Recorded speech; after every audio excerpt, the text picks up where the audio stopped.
Hi, welcome back to Charting Change with Jill. I know it's been a minute, so I'm finding myself to be quite busy these days, so I thought I'd just do a video while getting ready for work.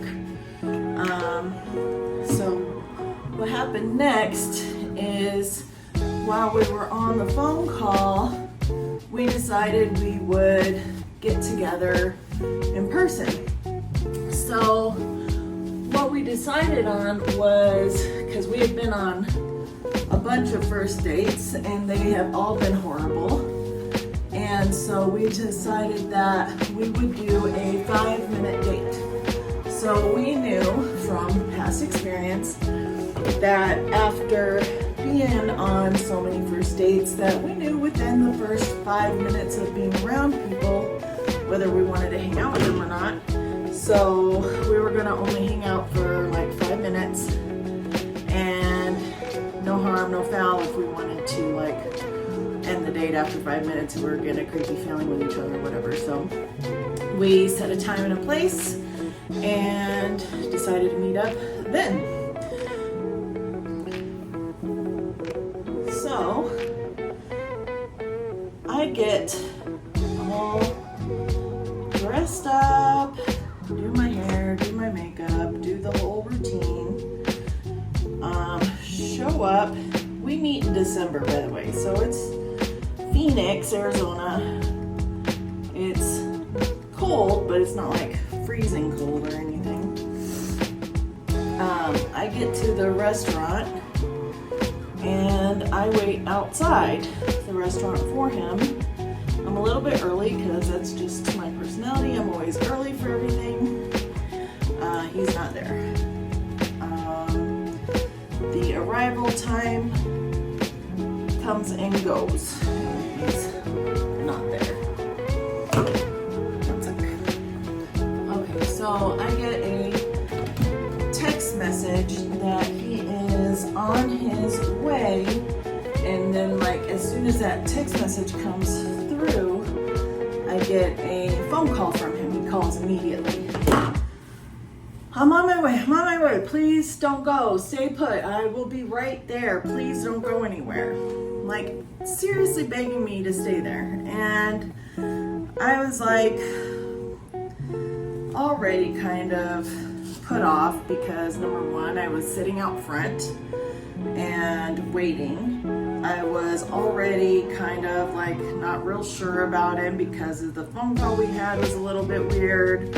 I didn't like his voice. I was not, when he said those weird things on the phone call, and I was just like, ugh, I'm not so sure. But anyway, it keeps me on the phone, tells me he's right up the street, which was a lie. He was 20 minutes away. So he had already texted me and called me when he was already past the arrival time.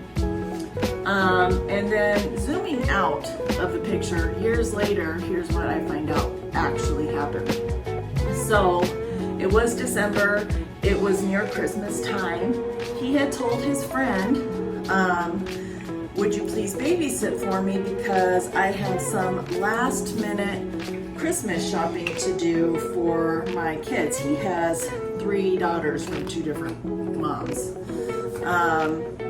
And his friend said, yeah, sure, I'll babysit for you so you can do some last minute Christmas shopping. So he lied to his friend too. So he lied to me saying he was right down the street, almost there, 5 minutes out when he was 20 minutes out. He lied to his friend saying he was Christmas shopping instead of saying that he was going on a date. Now, I've met that friend many, many times and I actually did some business deals with that friend over the years after, because we were together for almost like 9 years and I got to know his friends. His friend would have gladly babysat for him to go on a date. He had no reason to lie to his friend about going on a date. The guy was just a compulsive liar and manipulator. He literally couldn't help himself. Just constantly lying and manipulating everybody. And this is just a major major problem in the entire time I've known him. You know, it was just like, why are you doing this to everybody? There was just really no reason for it. So anyway, he finally shows up. By the time he gets there, it's like 30 minutes past the time he's supposed to be there for our 5-minute date. 5-minute date, he's 30 minutes late for. He walks, he saunters up, head up high, total confidence. He's good looking. I do a weird side hug, you know. So then the date begins. So we go into the restaurant.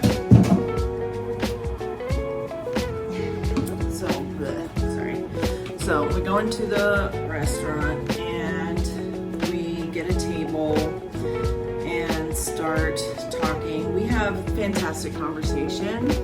We end up ordering food and drinks and sitting there for, I think we were there for 3 or 4 hours. And the only reason we ended up finishing our date when we did was because the valet closed at a certain time and he needed to get back for his babysitter or whatever. So we ended up ending the date at that time when we did because of those reasons. He walked me to my car, which I did not have valeted, I just parked. Normally there was plenty of parking. I don't know why he valeted his car. He valeted all the time. I think it was because he was kind of a show-off. Like he felt like he needed to valet to show off. I don't know. He also had like has a brother who owns a valet company, and he used to be a valet when he was younger. And I don't know. He's got kind of like a thing about valet. Anyway, so he valeted. He walks me out to the parking lot where my car was. Not valet, and then we made out outside of my car, I don't know, for like 5 to 10 minutes or something. And so he was a really good kisser, and that was really nice, and we enjoyed that, each other's company or whatever. So we agreed to do a second date at that time, and I think it was even the very next day we agreed to go on a second date, and we had 4 dates that very first week, and it was really overwhelming, really. Like, he very much wanted to monopolize my time, like, immediately, and I didn't see this as a red flag. I was very much hungry for the attention and just was eating it all up. So here's this man who on paper sounds really good, right? So he is a single father. He has a degree in engineering. He's working as a professional engineer, and he's got 3 daughters that he's supposedly raising on his own, and he's supposedly on really good terms with all the different baby mamas he has. This is all the shit he's telling me, right? And so I'm like, okay, well, as long as you're on good terms with these women and there's no drama, I'm all about it. You seem like a good guy. Let's go on a second date. So, girls, if you were feeling unsure about the first date but went on it anyway because sure, 5 minutes, not so bad. You show up, he's late, keeps you on the phone for 20 minutes after being late 10 minutes, so 30 minutes late, but the conversation's good. Would you have left, number one, before even getting that phone call, or not even taking the phone call, or accepted the text message? Would you have cut and run right then? Or would you have stayed and waited like I did? I don't know. I feel like I should have left